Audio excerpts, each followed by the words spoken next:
kasi parang yung kinukwento ng ayoko na kasing balikan, mabigat. Actually, mabigat kanina kasi ngayon natin narinig yung boses nila eh. Yung, ano yung naranasan nila ng mga panahon na yun, naapektuhan ng bagyo, ng lindol. Kumbaga, ito yung sila mismo yun. Kasi ibang videos na nakikita natin, may mga videos na nasa baha, naglalaw yung mga bata, mga ganun.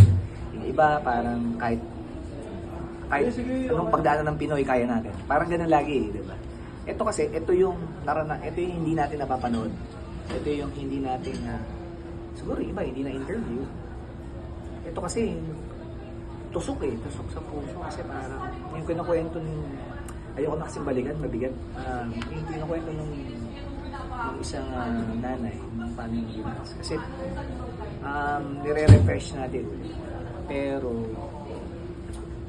meron siyang gusto kasi sabihin mensahe kasi. Na sana, na huwag na maulit yung mga ganong sila. Hindi nga, ito yung mga hindi mo in-expect. Na yung kahirapan talagang maya mo, walang pinipili ang baha, ang bagyo, ang lindol, walang pinipili. Pero dapat pag-ingatan natin yung kalikasan. So, kaya kanina, puro kami iyak. Hindi mo, kahit ano lang salita, sasabihin nila, medyo tumatago sa sa'yo. Kahit yung isa, si tatay, yung kumanta lang siya. Di ba? Parang, tagos kasi tatay, di ba? Tatay ako. So, iba yung tarak. Tapos, yun nga, itong laro-laro pick to kasi para doon sa mga nangangailangan. Parang, ginawa to para makatulong. Diba? Hindi lahat kaya natin tulungan, pero hangga't maaari, makabawas tayo ng mga taong may matutulungan para makadagdag tayo kahit pa.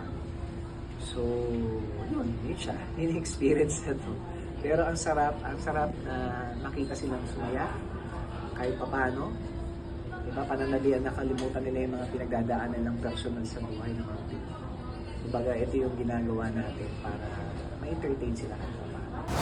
16 years, andun na yun, minahal